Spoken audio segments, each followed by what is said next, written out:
more of it to help their war machine.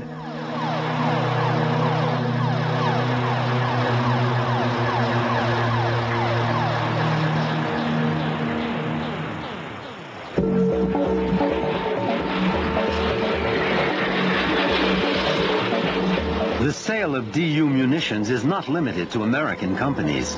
It's now a staple of the global arms business.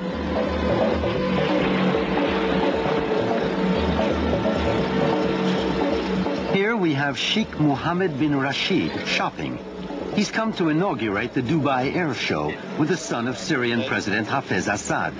All the major arms players are here. Thank you.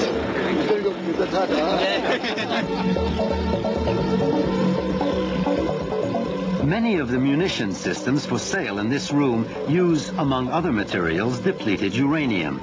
But when we asked more specific questions, most of the dealers chose not to talk about it. No, I don't know about that. I'm not qualified to talk about that. It's not nuclear, or I would know. I can't come into that. No, sorry.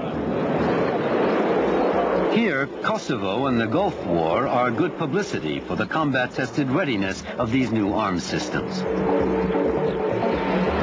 The performance of these bombs in the Gulf War is a selling point. It's too bad, but this one's designed for bunkers. You don't want the bomb to explode on impact. You want it to pass through a fortified material and then explode. This one has great penetration capacity. I can't tell you more. It's classified. Was this kind of bomb used recently? Yes. What was it used for? I can't tell you that.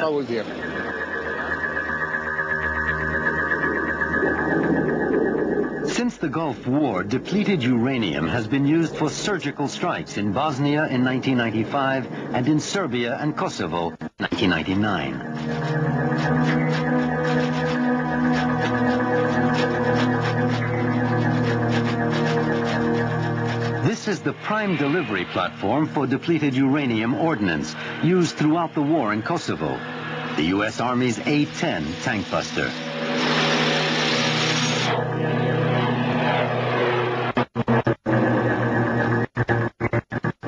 That little stream of smoke is a Gatling machine gun, which fires 3,800 rounds a minute. By NATO estimates, more than 8,400 kilograms of depleted uranium have been fired in Yugoslavia so far. Confusion reigns here in the midst of contamination, and Red Cross personnel don't know what to tell the people who rely on them. There you can see there's a tank on the left, probably blown up during the fighting. But we don't know by what kind of weapon it was destroyed.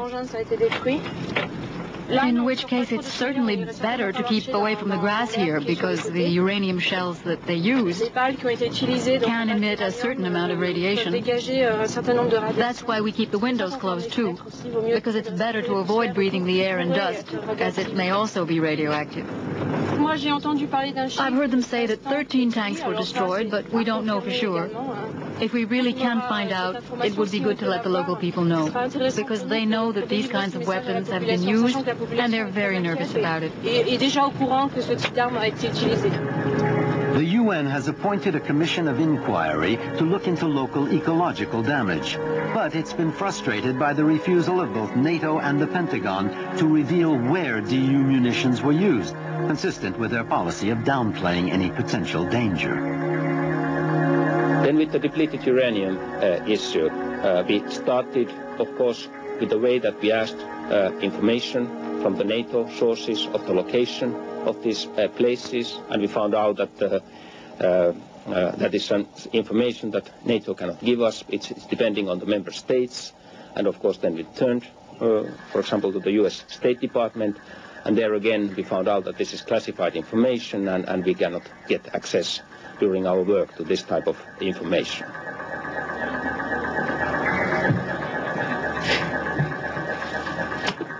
Ladies and gentlemen, good afternoon. Welcome to the daily briefing. Since NATO appears to be using depleted uranium munitions in Serbia, are there any plans, once the war is over, to have any kind of clean-up, given the reputation which these munitions have got in Iraq? Okay, thanks for that. Well, let me say first that yes, we have not used depleted uranium in the last few weeks because you know it's those uranium munition is only used against targets which are valid targets where they can do a special effect on it, and that's why only in rare cases they will be used at all. This ammunition is not obviously what everybody thinks it is. It's not uranium, kind of like a radiation weapon or so. And it's you find it everywhere in the terrain. You find it, I already mentioned it, in soil, rocks, and so on. Okay, there have also, by the way, been extensive studies into this, one very thorough one by the RAND Corporation in California, which showed that it does not have environmental aspects or health hazards. Question now. On what basis do the Pentagon and NATO assert that depleted uranium is not dangerous? Here is the RAND report, a compilation of all the positive and none of the negative reports on the effects of DU. Clearly, other scientists have drawn their conclusions from a wider well of sources. The report's chief author, Dr. Naomi Harley, is a physicist. Her views are typical of a government-sponsored orthodoxy which has traditionally minimized the dangers of low-level radiation.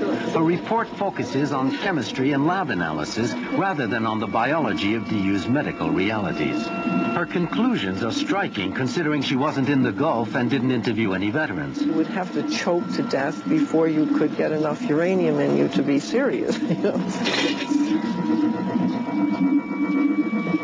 If you had what's called a spent round, that is a weapon that has been fired and there's a residue of a shell, this shell itself would not have any residual radioactivity that's significant. But what could be significant is if part of the penetrator, the uranium itself, fragmented and you had a visible chunk of material. Now, these have not been found. I know the military has been looking for these. Yet shells like these, used massively by A-10s, can be found by the thousands in Iraq.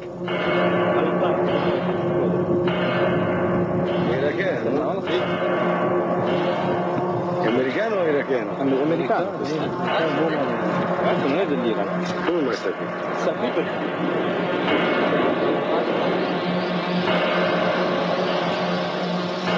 You see, these are the bullets I found. These are like a cigar. Both are radioactive. Professor Gunther found such shells in Iraq, and his story is an extraordinary one. Well, in March and May '91, I found unusual bullets on the battlefield and also shells. So it was unusual. I was an officer in the German army, so I became suspicious, but I had nothing in mind. In March '92, I saw in Basra children playing with these bullets, and one children I heard died of leukemia playing with these bullets. These children were playing with bullets. You are getting some ulcerations here on the head. No pain, and it becomes bigger and bigger. That was very new. Well, I became suspicious. There's a very new disease. It's only related to dysfunction of the liver and the kidneys. And here you have another one. You see, this one is similar. They have no pain, but they are dying. I called the Iraqi police to collect these bullets. And I took shells and one bullet with me to make some investigations in Germany about that. In July '92, I made some investigations on the Humboldt University and the Technical University in Berlin, and later on the Free University, and everybody was shocked. They said, well, this bullet is highly toxic and radioactive. Where did you find it? And when I came next Monday, I saw in front of me a large number of policemen. They had in mind to arrest me because setting free radioactivity and the toxic bullet. And later on, it came a car with police in protective clothes and handshoes and special containers to take the bullet with them.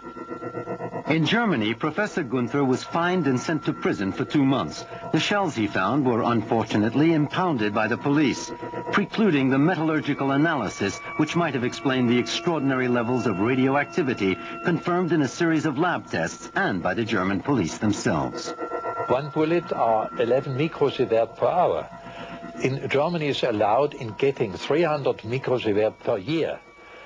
300 divided by 11, you have